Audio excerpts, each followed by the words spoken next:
السلام علیکم ورحمۃ اللہ تعالی وبرکاتہ۔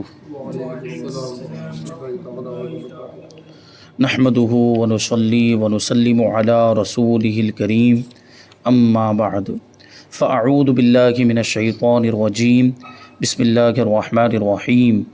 ان اللہ وملائکتہ یصلون علی النبی یا ایہا الذین آمنوا صلوا علیہ وسلموا تسلیما۔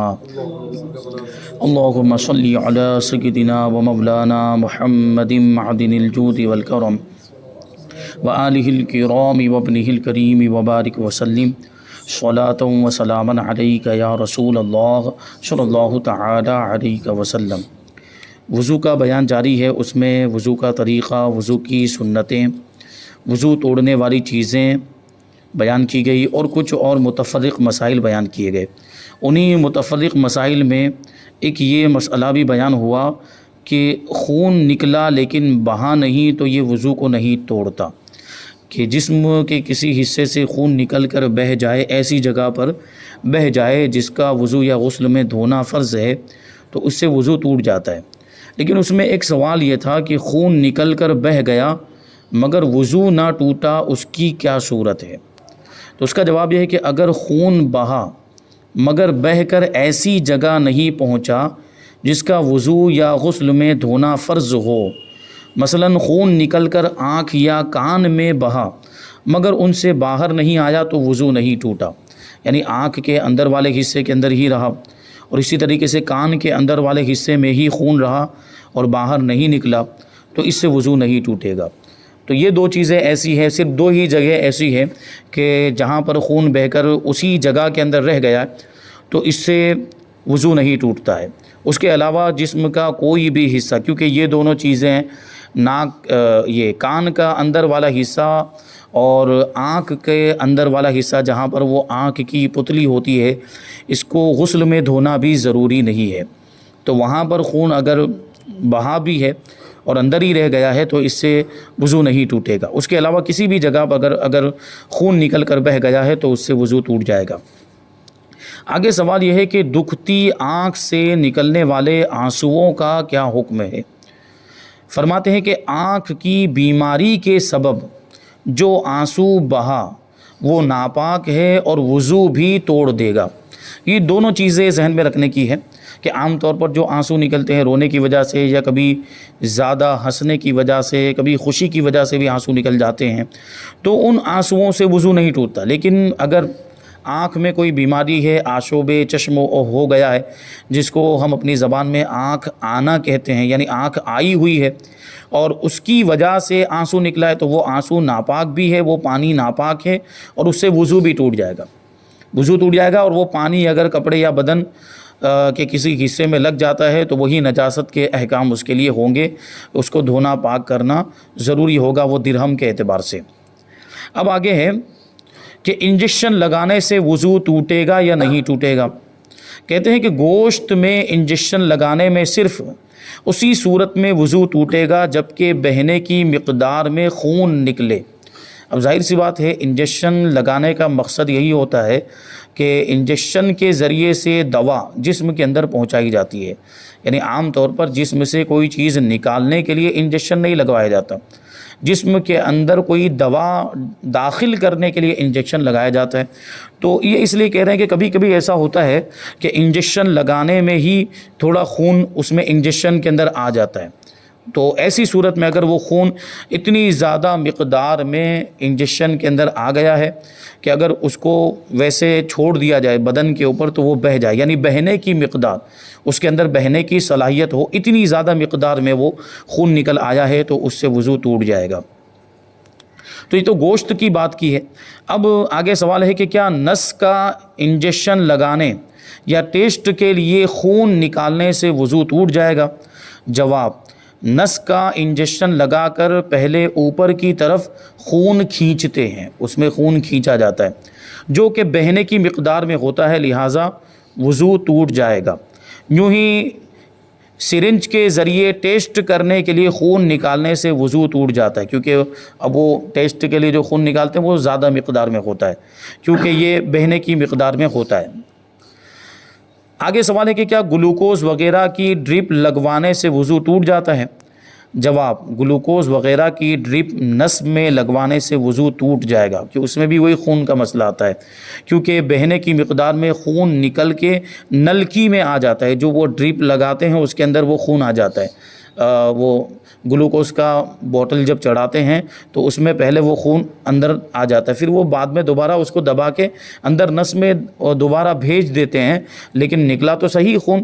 وہ باہر تو آیا ہے اور اتنی مقدار میں آیا ہے جو بہنے کی صلاحیت رکھتا ہے، تو اس سے وضو ٹوٹ جائے گا۔ آگے سوال ہے کہ وضو میں بالترتیب اعضاء دھونے سے کون سا طبی فائدہ حاصل ہوتا ہے؟ یہ بہت اہم چیز ہے کہ وضو کے اندر ایک بڑی پیاری سنت ہے، اعضاء کو ترتیب کے ساتھ دھونا، یعنی پہلے چہرہ دھونا، پھر ہاتھوں کو دھونا، پھر سر کا مسح کرنا، پھر پاؤں کو دھونا، یہ وضو میں اعضاء کے دھونے کی ترتیب ہے۔ اب اس سے پہلے بار بار یہ کہا جا چکا ہے کہ اسلام کے جتنے بھی احکام ہیں، چاہے وہ چھوٹے سے چھوٹا ہی حکم کیوں نہ ہو، چاہے مستحب چیزیں ہی کیوں نہ ہو، سنتوں میں تو بڑے فائدے ہیں ہی ہیں، مستحب چیزوں میں بھی بڑے فائدے ہیں، تو اس میں دنیا کا بھی فائدہ ہے اور آخرت کا بھی فائدہ۔ تو یہاں پر یہ وضو میں جو ترتیب ہے، اعضاء کو دھونے کی جو ترتیب ہے، اس کے طبی فوائد یعنی میڈیکل اس کے فائدے بتا رہے ہیں، میڈیکل کے اعتبار سے اس میں کیا فائدے ہوتے ہیں۔ جواب دیتے ہیں کہ وضو میں پہلے ہاتھ دھونے، پھر کلی کرنے، پھر ناک میں پانی ڈالنے، پھر چہرہ اور دیگر اعضاء دھونے کی ترتیب فالج کی روک تھام کے لیے مفید ہے۔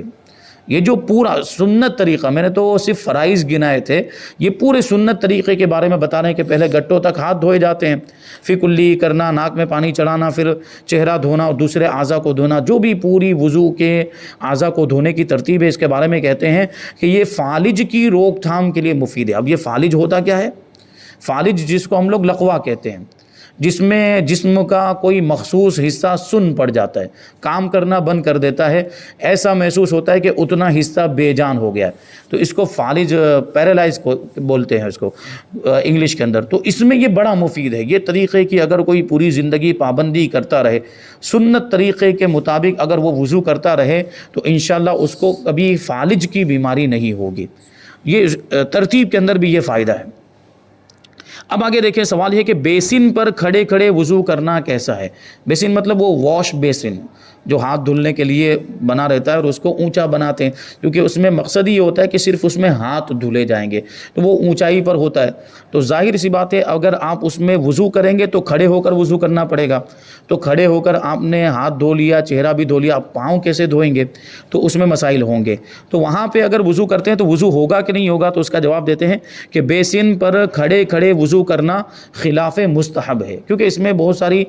مستحب چیزیں چھوٹ جائیں گی، جو آداب میں سے، وضو کے آداب میں سے بیٹھ کر وضو کرنا، قبلہ روح ہو کر وضو کرنا، اب وہ بیسن جس طرف بنا ہوگا اسی طرف رخ کر کے آپ کو وضو کرنا پڑے گا، پھر کھڑے کھڑے وضو کرنا پڑے گا، تو وہ بیٹھ کر وضو کرنے کی سنت جو ہے اور وہ مستحب جو ہے وہ چھوٹ جائے گا، وہ اس کے بہت سارے آداب، وضو کے بہت سارے آداب اس میں چھوٹ جاتے ہیں۔ بہرحال اگر کسی مجبوری کی وجہ سے کر رہے ہیں تو ہو جائے گا، وضو تو بہرحال ہو جائے گا، لیکن کہتے ہیں کہ خلاف مستحب ہے۔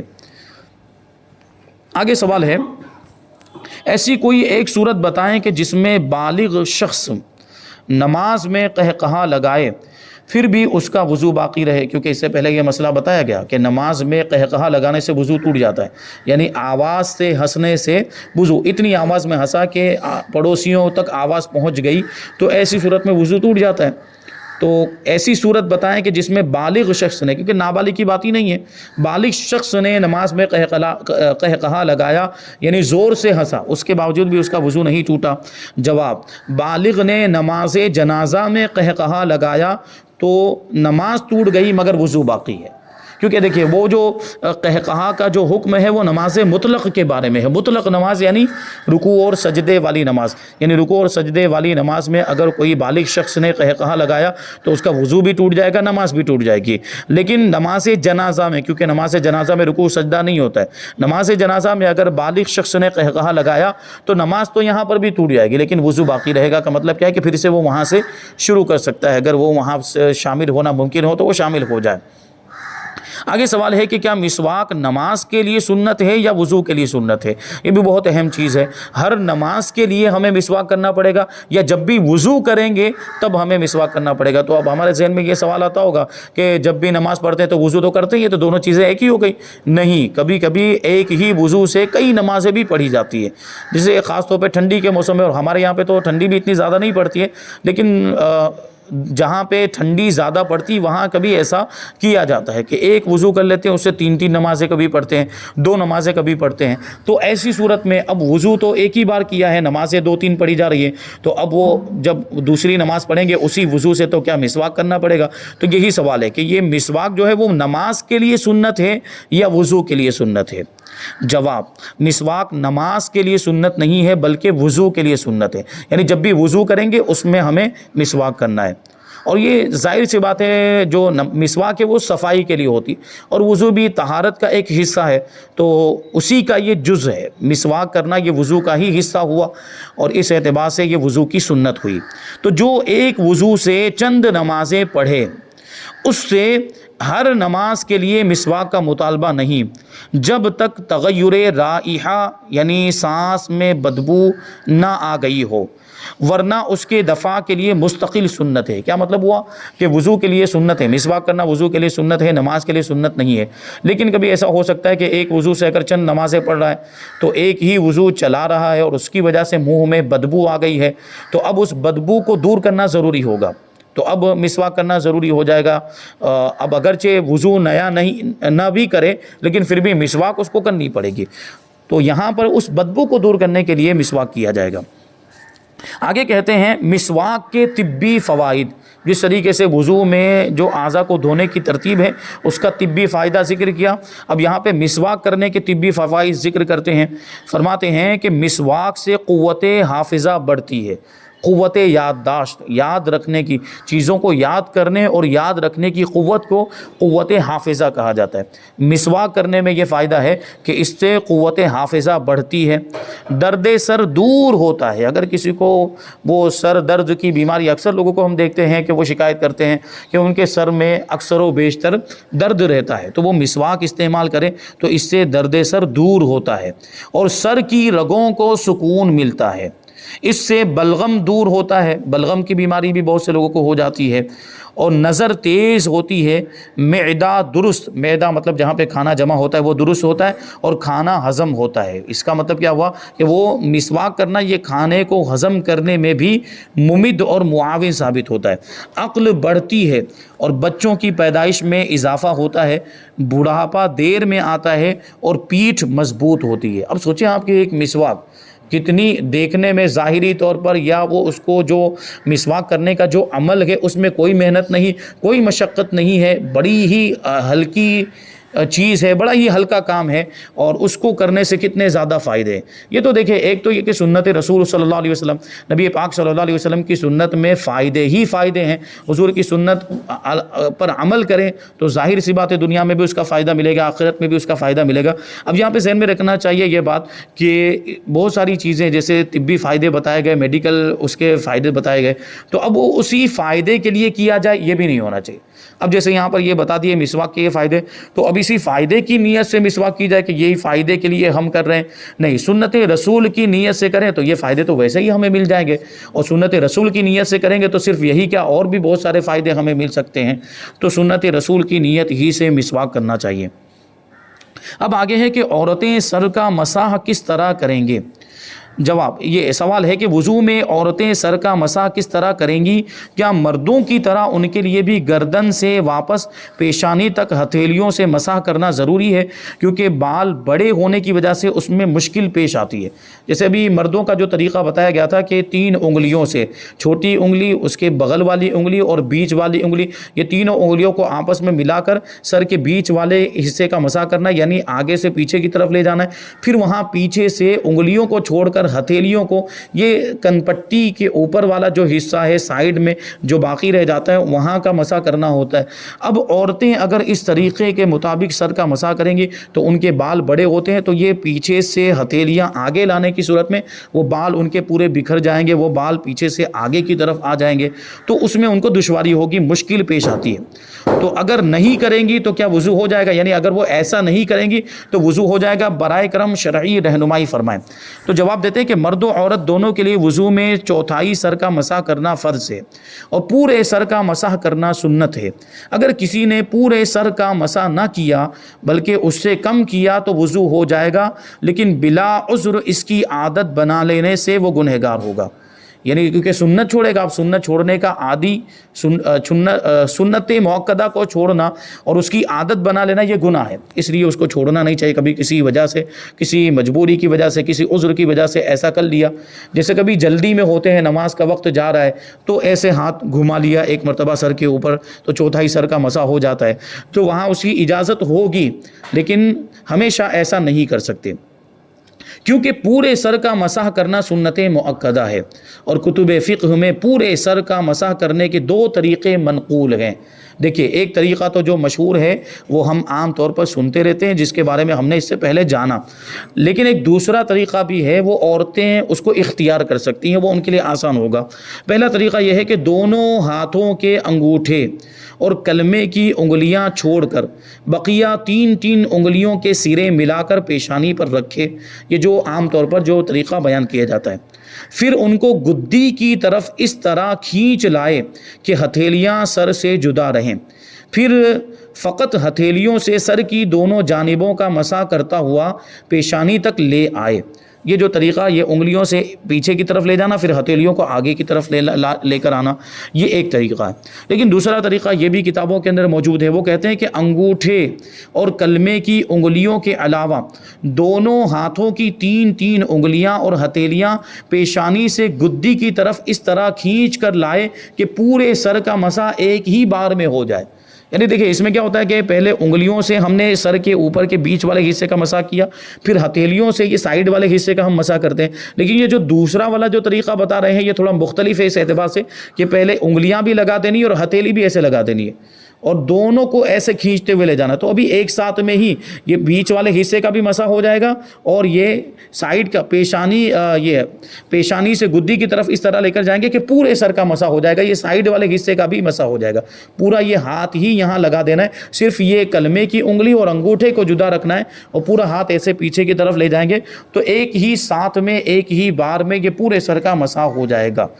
پھر کہتے ہیں پھر بیان کردہ دونوں طریقوں میں انگوٹھے کے ساتھ کانوں کے بیرونی حصے اور کلمے کی انگلیوں سے اندرونی حصے کا مسح کریں، یعنی پھر وہ انگلیاں تو چھوڑیے، تو وہ تو اب دونوں طریقوں میں انگلیوں کے ذریعے کان کا مسح کرنے کا تو طریقہ سیم ہی ہے کہ یہ انگلی جو کلمے کی انگلی ہے اس کے پیٹ سے یہ کان کے اندر والے حصے کا کرنا ہے اور انگوٹھے کے پیٹ سے کان کے پیچھے والے حصے کا مسح کرنا ہے۔ لہٰذا اگر عورت سر کے مسح میں دوسرے طریقے کو اپنائے تو مشکل سے بچنے کے ساتھ ساتھ پورے سر کا مسح کرنے والی سنت پر بھی عمل ہو جائے گا، تو عورتیں یہ دوسرا والا طریقہ اپنا سکتی ہیں۔ یہاں پر ایک بات مجھے یاد آ رہی ہے تو میں وہ عرض کر دوں، حضور مفتی اعظم ہند جو اعلیٰ حضرت رضی اللہ تعالیٰ عنہ کے شہزادے اور تاجدار اہل سنت جن کو کہا جاتا ہے، بڑی عظیم شخصیت، حضور مفتی اعظم ہند یہ دوسرے والے طریقے کے مطابق مسح کیا کرتے تھے، تو یہ مسح کر رہے ہوں گے کبھی کسی موقع پر، تو کوئی صاحب تھے جو راوی بھی ہیں اس واقعے کے، تو انہوں نے جب حضور مفتی اعظم ہند علیہ الرحمہ کو اس طرح مسح کرتے ہوئے دیکھا تو چونکہ ان کے علم میں وہ پہلا والا ہی طریقہ تھا جو عام طور پر زیادہ مشہور ہے اور لوگ اسی کے مطابق عام طور پر سر کا مسح بھی کرتے ہیں، تو حضور مفتی اعظم ہند کو جب انہوں نے ایسے مسح کرتے ہوئے دیکھا تو ان کے ذہن میں سوال آیا کہ حضور مفتی اعظم ہند یہ عام طریقے سے ہٹ کر کیوں مسح کر رہے ہیں، جو زیادہ مشہور طریقہ ہے اس طریقے سے ہٹ کر یہ دوسرا طریقہ حضور مفتی اعظم ہند نے کیوں اپنایا۔ ساتھ ہی ساتھ ان کو یہ یقین بھی تھا کہ جب حضور مفتی اعظم ہند کر رہے ہیں تو ضرور اس کی کوئی نہ کوئی اصل بھی ہوگی۔ بہرحال انہوں نے جب دریافت کیا تو حضور مفتی اعظم ہند نے بتایا کہ کتابوں کے اندر یہ طریقہ بھی موجود ہے، یعنی وہ جو مشہور طریقہ ہے وہ بھی کتابوں میں موجود ہے، فقہ کی کتابوں کے اندر، اور یہ بھی موجود ہے۔ اور پھر انہوں نے حضور مفتی اعظم ہند علیہ الرحمہ نے اس کی وجہ ترجیح بھی بتائی یعنی حضور مفتی اعظم ہند نے یہ پہلے والے طریقے کو چھوڑ کر دوسرا والا طریقہ کیوں اپنایا، اس کی وجہ بھی بتائی، اور فرمایا کہ چونکہ اس میں تکلف کم ہے۔ پہلے والے طریقے میں کیا ہوتا ہے کہ پہلے انگلیوں کو پیچھے کی طرف لے کر جاؤ، پھر ہتھیلیوں کو پیچھے سے آگے کی طرف لے کر آؤ، تو اس میں تھوڑا سا تکلف ہے۔ بہرحال وہ بھی طریقہ منقول ہے، لیکن یہ والا جو طریقہ، دوسرا والا طریقہ، اس میں ایک ہی بار میں پورے سر کا مسح ہو جا رہا ہے، تو اس میں تکلف کم ہے، اسی لیے اس کو اختیار کیا ہے۔ حضور مفتی اعظم ہند نے اس کی وجہ ترجیح بھی ارشاد فرمائی تھی، تو وہ طریقہ بھی اپنایا جا سکتا ہے اور اس کے مطابق بھی مسح کر سکتے ہیں، مسح ہو جائے گا پورے سر کا مسح۔ بہرحال یہاں پر جو سوال تھا وہ یہ تھا کہ عورتیں اگر وہ پہلے والے طریقے کے مطابق مسح کریں گی تو ان کے لیے مشکل کا سامنا ہو سکتا ہے، اس لیے وہ یہ دوسرا والا طریقہ اپنائے تو اس سے پورے سر کا مسح بھی ہو جائے گا اور سنت پر بھی عمل ہو جائے گا۔ بہرحال یہاں پر کچھ باتیں بیان ہوں۔ اب اس کے بعد کہتے ہیں کہ وضو کے بعد ناخن پالش لگانے اور آرٹیفیشیل جیولری پہن کر نماز پڑھنے کا حکم۔ یہ بہت اہم چیزیں عورتوں کے لیے کہ ناخن پالش لگایا، اب وضو کرنے سے پہلے اگر لگائے ناخن پالش لگائے تو اس کا کیا حکم ہوگا، اور آرٹیفیشیل یعنی مصنوعی زیورات اگر پہنے، نقلی زیورات کسی دوسری دھات کے، تو اس کا کیا حکم ہوگا۔ اور آگے کہتے ہیں کہ کیا عورت کا سر ننگا ہونے سے وضو ٹوٹ جاتا ہے، سر کے اوپر سے دوپٹہ وغیرہ ہٹ جائے تو کیا اسے وضو ٹوٹ جاتا ہے۔ اس کے بعد وضو کے بعد کی دعائیں، اور وضو کے بعد اور بھی کون سی دعا آئی ہے، تو انشاءاللہ یہ ساری باتیں ہم آئندہ درس میں شامل کریں گے۔ اس کے بعد ہے غسل کا بیان۔ اللہ تبارک و تعالیٰ کی بارگاہ میں دعا ہے کہ جو کچھ بھی بیان ہوا اس پر ہم سب کو عمل کرنے کی توفیق عطا فرمائے۔ وما علینا الا البلاغ۔ السلام علیکم۔